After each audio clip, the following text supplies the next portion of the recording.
I'm not kidding when I say nutrition has the power to be absolutely game-changing. This was a testimonial I had from one of my one-on-one clients who I worked with over about 5 months.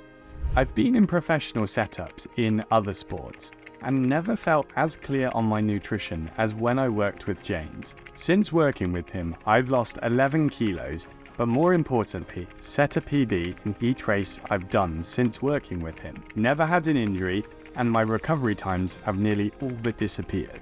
The power of understanding food, nutrition, is something that will never leave me or be undervalued again. You can use nutrition to help you push performance to its limits, almost completely minimize your recovery times, and it can be a key tool in weight management. The tricky thing is though, it's not always easy to get it right. What food is going to help speed up recovery? What's a convenient option to take with you if you can't immediately eat a meal? In today's video, I'm going to give you 3 of my favorite recovery snack options and run you through how they can help you to supercharge your recovery. And as an added bonus, none of these include protein powder. I've got number 3 here next to me, which I'll show you in a bit. And it's quite a fun one because it often causes a bit of controversy. And if you're new here, then hey, my name's James and I'm a registered sport and exercise nutritionist. I work with amateur and professional endurance athletes to help them train, race and recover better, and do all of this while staying happy and healthy. One of the things I've learned from working one-on-one with clients is that people find it easy to ignore their recovery nutrition and that they think that it really doesn't matter that much. After all, you've done the hard effort, and that's what matters most, right? But what if I told you that this thinking might actually be holding you back? Failing to get your recovery nutrition right has 3 huge problems. The first is that there's a poor supply of carbs and protein, meaning you don't create positive adaptations to your hard training. The second is decreased performance in subsequent sessions due to lower than ideal muscle glycogen or carbohydrate stores. And the third is decreased performance in subsequent sessions due to mental fatigue from poor nutrient replacement. And yes, this is subtly different. Now, I don't know about you, but those don't sound ideal to me. So here are 3 of my favorite recovery snack options. The first one is the exact smoothie I asked my client to make, who I mentioned at the beginning of the video. The result? A dramatic improvement in how well he recovered, or a game changer.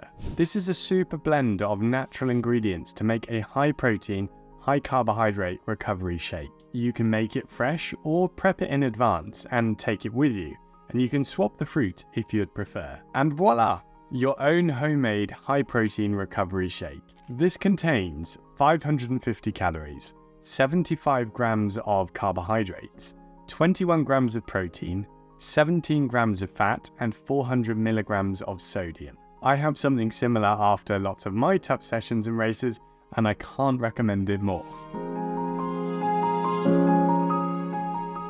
Now this second one seems too easy, but it's perfect to use as a recovery snack.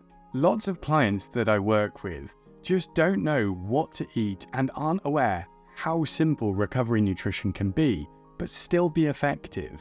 Here, the yogurt adds a protein punch, and the granola provides easily digestible and absorbable carbohydrates, both helping to provide the nutrients you need after exercise. The blueberries add some bright flavor, but they're optional. It gives you some kick-ass carbs and protein for a simple, cheap snack. It contains 350 calories, 48 grams of carbohydrates, 27 grams of protein, and 7 grams of fat. By the way, if you want to learn how to improve your recovery more, then you can download my free recovery guide, and I've put a link to that in the description and comment section of this video.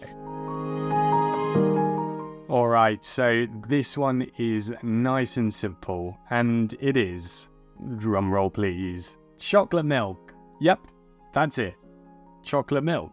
Put your knees to the side and let's delve into the numbers. In 500 milliliters of chocolate milk, there's 330 calories, 50 grams of carbohydrates, 18 grams of protein, 6 grams of fat, and 0.1 grams of salt. The protein will in part come from casein and whey protein, which is the same as Greek yogurt and the same as many protein powders. Chocolate milk contains natural as well as added sugar, which is super for speeding up post-exercise glycogen restoration.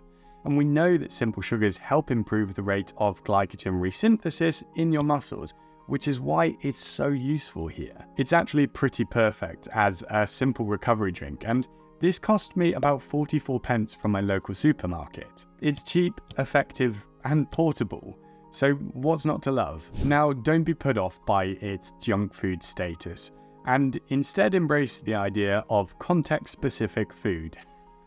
Catchy, right? Should it be an everyday drink? No, probably not. But is it a good recovery snack after a swim session or a hard interval set? Damn right it is. Now, this stuff is UHT, so it's long life milk. And you could use fresh milk and make your own chocolate milk by mixing chocolate powder in. And if you want to bump the protein content up even more, then you could add dried milk powder for an extra kick. You could also use soy milk if you wanted a plant-based option, but other alternatives like oat and almond don't work as well because their protein content is much lower. But if you start incorporating specific recovery foods into your nutrition plan, I can promise you, you'll reap the rewards and reduce those pesky 3 big problems that I mentioned.